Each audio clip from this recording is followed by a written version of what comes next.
Look. I've never been the biggest fan of Miraculous Ladybug. Even though I've watched the show from start to finish, I've always felt indifferent towards the show. I found out about the show midway into season 1 when it was being dubbed on Nickelodeon, but then it was given to Disney. The show is notoriously known for being repetitive with its episode format, having little to no originality in each video, not expanding the storyline even a little bit, and the creator of the show being a keyboard warrior on Twitter. I know that's not related to what I'm talking about, but I just thought people should know. If you even give the show a little bit of criticism on Twitter, he will hit you with the hard block. Despite the lack of creativity in the show sometimes, I genuinely think the show can be enjoyable. Most of the episodes are the same as the others, but not the one I'm going to talk about. Season 3, Episode 22, Cat Block, is the 74th episode installed into the Miraculous Ladybug show. The episode begins with Marinette showing her friends the present she made for Adrian's 5th names day. I looked it up and it turns out a 5th names day isn't even a thing. The writers of the show just made it up, though there is such thing as a names day in France, but I'm not sure what day it is. Anyway, after her friends say they won't hang out with her unless she gives the gift to Adrian, so she goes to his house but can't get in, so she turns it to Ladybug to get inside by going through his window. Breaking and entering is illegal in Paris, by the way, Marinette. In his room, she then proceeds to touch and sniff his belongings instead of just putting it in his room and getting it over with. When she finally stops being a creep, she puts her name on the card and dips, with Adrian just getting a glimpse of her leaving through the window. This will change everything in the episode moving forward.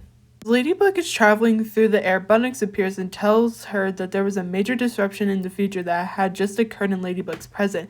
Blanc takes Ladybug into her rabbit hole and pushes her into another hole.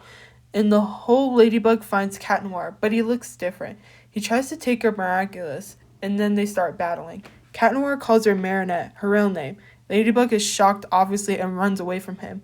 Inside the rabbit hole, Blanc goes back in time to find out that Marinette was the one to cause the future to look like this. The events forward find Adrian confessing his feelings for Marinette, and they start dating, with both being deeply in love. Adrian knows that Marinette is Ladybug, he just doesn't tell her. Gabriel later tells Marinette that she needs to break up with Adrian, otherwise he'll remove him from school. I think it's later in the day when Marinette visits Adrian's home and breaks up with him. She sits at the stairs of the subway when an Akuma is approaching her. Adrian transforms into Cat Noir right in front of Marinette, killing the Akuma. Natalie witnesses all of this and tells Hawkmoth on the phone that Adrian is Cat Noir. A couple days later, I think, Ladybug and Cat Noir find Hawkmoth's lair. This would have been the final defeat if this is actually canon in the show. Then Hawkmoth calls Cat Noir Adrian and tells him he's doing this to save his mother. Cat Noir has a breakdown after this. Hawkmoth akumatizes him, and he transforms into Cat Blanc, and using his new cataclysm to destroy all Paris with only him remaining.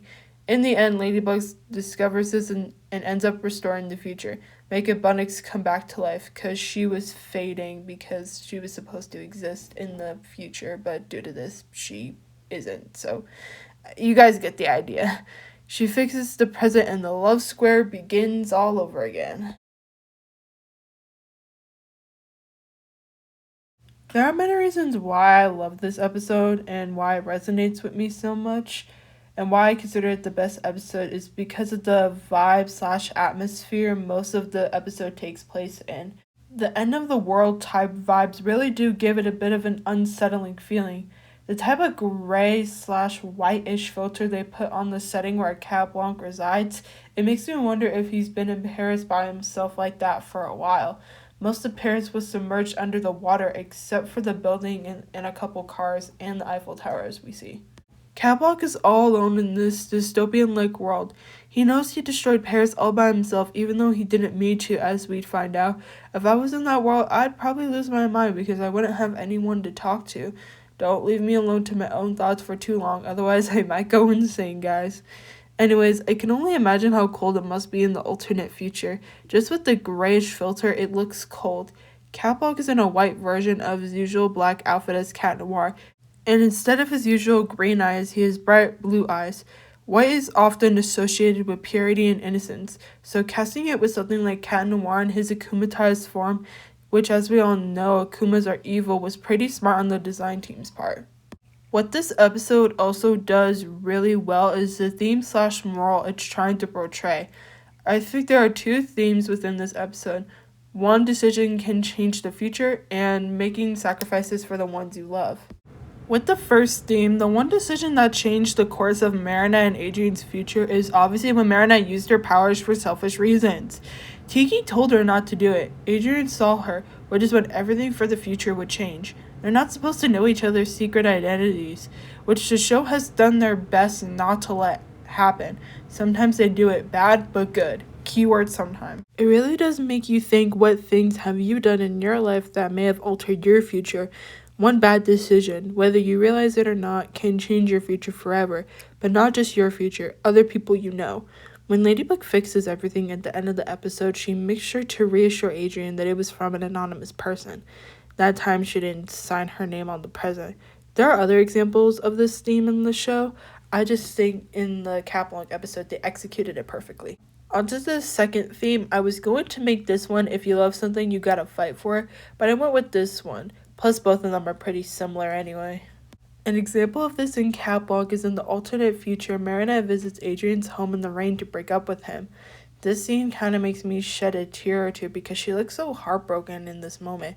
Before this, Marinette literally says to Adrian's dad, Adrian doesn't deserve this, and I couldn't agree more. Say whatever you want about Marinette, but you can't deny that she loves Adrian a lot, even if it's in a creepy way. She knew that Adrian wouldn't want to go back to being homeschooled, so she breaks up with him so he could still attend school and see his friends.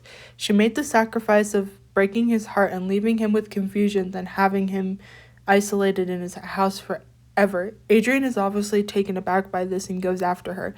He made the sacrifice of having Marinette know that he's Cat Noir when the Akuma is flying towards her.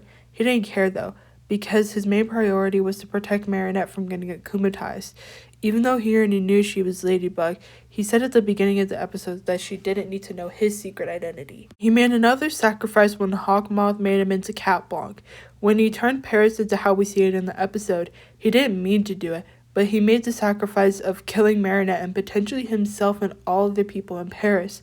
This scene was kind of hard to watch for me because why would Hawkmoth want to akumatize his own son for the sake of bringing back his wife? You could tell that Adrian doesn't want to give in, but he does because Hawkmoth got on his head.